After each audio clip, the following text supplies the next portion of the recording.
औज़ुबिल्लाहिमिनश्शैतानिर्रजीम बिस्मिल्लाहिर्रहमानिर्रहीम। अस्सलाम वालेकुम दोस्तों, मैं हाँ ਤੁਹਾਡਾ ਵੀਰ ਜ਼ੈਨ ਤੇ ਤੁਸੀਂ ਦੇਖ ਰਹੇ YouTube ਚੈਨਲ ਵਿਹਲਾ ਪੰਜਾਬੀ ਮੁੰਡਾ। ਅੱਜ ਆਪਾਂ ਆਏ ਹੋਏ ਹਾਂ ਮਰਬੇ। ਅਤਾ ਮੁਹੰਮਦ ਨਾਲ ਅੱਜ ਮੁਲਾਕਾਤ ਹੋਣ ਲੱਗੀ ਆ ਤੇ ਨਾ ਹੈਗਾ ਇਹਨਾਂ ਦਾ ਭਾਣਜਾ ਨਾਂ ਕੀ ਆ ਤੇਰਾ? ਦੇਖ ਕੁਰਬਾਨ ਓਏ ਆਪਣੇ ਮਸੇਰ ਦੀ ਗੱਲ ਸੁਣ ਓਏ। ਆਵੇ ਅਤੇ ਮੁਹੰਮਦ ਨੇ ਲਾਇਆ ਹੀ ਉੱਤੇ ਨੇ ਆਲਸੀ ਰੇ। ਉਹ ਕਹਿੰਦਾ ਕਿ ਇਹ ਆਉਂਦੇ ਆ ਇਹ ਵਿਹਲੇ ਨਾ ਰਹਿਣ ਇੱਥੇ, ਇਹ ਵਿਹਲੀਆਂ ਖਾਣ ਆਉਂਦੇ। ਤੈਨੂੰ ਮੈਂ ਦਿਖਾਉਣਾ ਇਹਨਾਂ ਦੀ ਫੋਟੋ।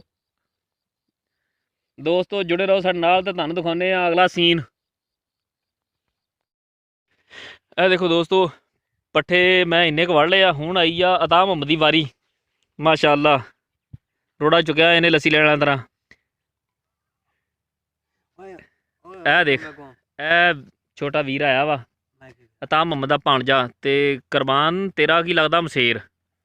ਅਤਾ ਮੁਹੰਮਦ ਨੂੰ ਵਰਤਦਾ ਪਿਆ ਵਾ। ਇਹਨੂੰ ਦੇਖ ਜਰਾ ਗੌਰ ਨਾਲ ਵੇਖ। ਇਹੀ ਆ ਆ ਵੇ ਗੌਰ ਨਾਲ ਵੇਖ। ਲਾਹੌਰ ਵਾਲਾ ਹੈ, ਲਾਹੌਰ ਵਾਲਾ। ਇਹ ਲਾਹੌਰ ਵਾਲਾ ਅਤਾ ਮੁਹੰਮਦ ਕਹਿਣ ਦਿਆ। ਹਾਂ ਲਾਹੌਰ ਵਾਲਾ। ਉਹ ਧਾਗੇ ਵਾਲੀ ਕੰਮ ਧਾਗੇ ਵਾਲੀ ਫੈਕਟਰੀ ਜਿਹੜਾ ਕੰਮ ਕਰਦਾ ਵਾ ਇਹ ਉਹੀ ਉਹ।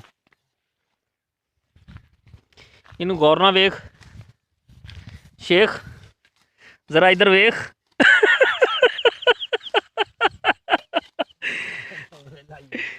चलो ठीक हो गया दोस्तों, अपनी वो पराडो खलोती आ। होर थोड़ी देर तक जनाब साहब उन्हें जोड़ते हैं नाल।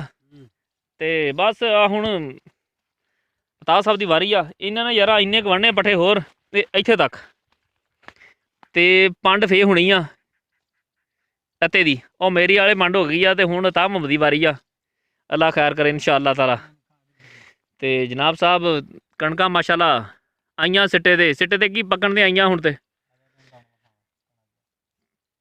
ते अता मुहम्मद ने दाने तोड़ ले आ। ते कुरबान कहंदा सी कुरबान नूं मतलब कि दाने बड़ी जरूरत आ, उन्हें भेजने आ। गल करन दिया सी मेरे नाल सवेरे तेरे बारे च।